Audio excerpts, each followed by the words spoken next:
بسم اللہ الرحمن الرحیم۔ السلام علیکم۔ سیکنڈ ایئر کلاس 10 طلبات، اب ہم پڑھنے جا رہے ہیں 22ویں حدیث مبارکہ جو کہ جنت میں لے جانے والے اعمال کے بارے میں ہے۔ عن سے ابو عبداللہ جابر بن عبداللہ انصاری رضی اللہ تعالیٰ عنہ، ابو عبداللہ جابر بن عبداللہ انصاری رضی اللہ تعالیٰ عنہ سے روایت ہے، انا کہ یقیناً رجل آدمی سألا سوال کیا رسول اللہ صلی اللہ علیہ وسلم کہ ایک آدمی نے رسول اللہ صلی اللہ علیہ وسلم سے سوال کیا، فقالا بس کہا، یعنی اس آدمی نے کہا، ارائیتا کیا رائے ہے تیری؟ اس آدمی نے آپ صلی اللہ علیہ وسلم سے کہا کہ آپ کی کیا رائے ہے؟ اذا جب صلیت نماز پڑھی میں نے، مکتوباتی فرض نمازیں، وصمت اور روزہ رکھا میں نے، صلیت اور سمت یہ واحد متکلم کے صیغے ہیں، سمت اور روزہ رکھا میں نے، رمضان کا، احللت اور حلال ٹھہرایا میں نے، حلال کو، وحرمت اور حرام ٹھہرایا میں نے، حرام کو، ولم اور نہیں ازد زیادہ کیا، علی پر، ذالکا اس پر، شیئن کچھ بھی، یعنی کوئی بھی چیز زیادہ نہیں کی، یعنی کہ اگر میں نے فرض نمازیں ادا کروں، رمضان کے روزے رکھوں، حلال کو حلال جانوں اور حرام کو حرام سمجھوں اور اس پر کچھ بھی زیادہ نہ کروں، تو کیا میں جنت میں داخل ہو جاؤں گا؟ ادخل الجنت، تو کیا میں جنت میں داخل ہو جاؤں گا؟ اس آدمی نے پوچھا آپ صلی اللہ تعالی علیہ وسلم سے، قالا فرمایا، آپ صلی اللہ تعالی علیہ وسلم نے فرمایا، نعم ہاں، ارواہ روایت کیا ہے، مسلم نے اس کو روایت کیا ہے، ومانا اور مانا حرمت الحرام، یعنی حرام کیا میں نے، اس کا معنی آ رہا ہے اجنبتہ، یعنی دور رہوں اس سے، اجتناب کروں اس سے، دور رہوں، ومانا اور معنی احللت حلالا، یعنی حلال ٹھہرایا میں نے، فعلتہ تو اس کا معنی، حلال ٹھہرانے کا معنی ہے فعلتہ، پس اس کو میں کروں، معتقداً اعتقاد رکھتے ہوئے، یقین رکھتے ہوئے، لہو اس کے حلال ہونے کا۔ تو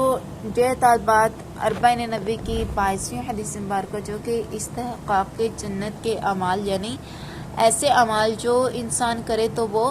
جنت کا حقدار قرار دیا جا سکتا ہے، اس کے بارے میں ہے، یعنی ان اعمال کے بارے میں ہے۔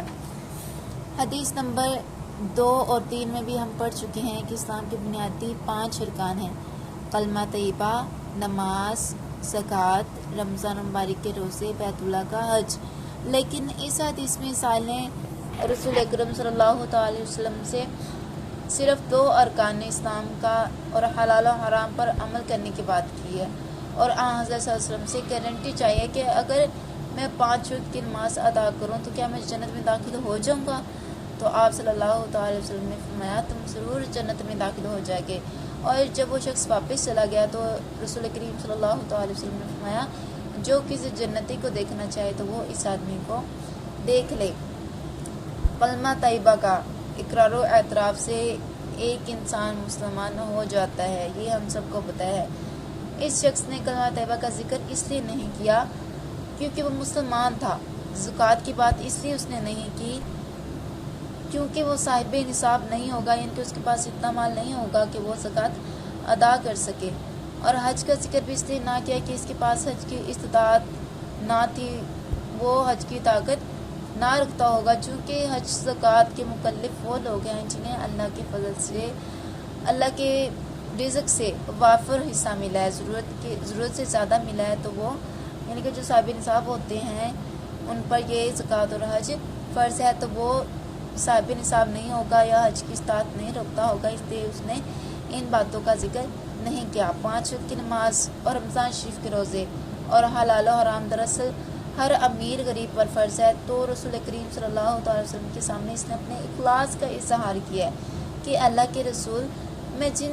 اسلامی عبادات کا مکلف ہوں، یعنی کہ جو میں کر سکتا ہوں اس پر یعنی کہ بالکل ویسے ہی عمل کروں گا، اس عمل کے علاوہ کچھ بھی زائد عمل نہیں کروں گا، تو کیا میں جنت میں داخل ہو جاؤں گا؟ تو رسول کریم صلی اللہ علیہ وسلم نے اسے جنت کی بشارت دے دی۔ احادیث میں یہاں تک بھی آیا ہے کہ ایک رابی رسول کریم صلی اللہ علیہ وسلم کے پاس بڑا گندہ حال یعنی کہ بہت برے حال میں آیا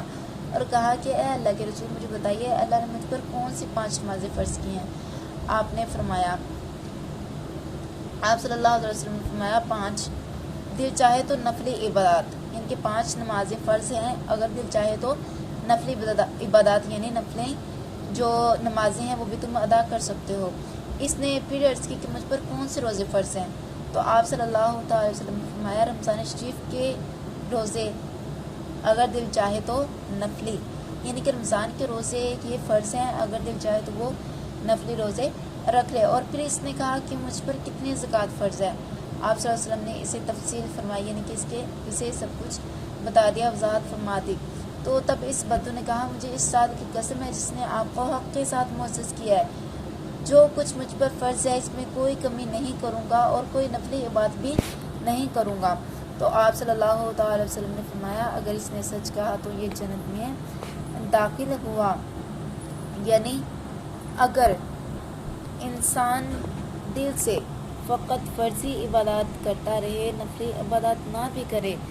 تو وہ جنت کا حقدار قرار دیا جا سکتا ہے۔ اور جو فرضی عبادت بھی کرے اور نفلی عبادت بھی کرے لیکن اس کی عبادت میں اخلاص نہیں تو ایسی عبادت اللہ تعالیٰ کے ہاں قبول ہرگز نہیں ہے، اللہ تعالیٰ کے ہاں ایسی عبادت قبول نہیں کی جا سکتی۔ تو عمل اگرچہ تھوڑا بھی ہو مگر اخلاص سے بھرپور ہو تو انسان کی نجات کا باعث بن سکتا ہے۔ اور یہ حدیث مبارکہ جنت میں جانے کا آسان نسخہ بھی ہے۔ اللہ عز و جل ہمیں ہماری عبادتوں میں خلوص پیدا فرمائے، اپنی رضا کی خاطر ہر کام کرنے کی توفیق عطا فرمائے، آمین۔ اللہ حافظ۔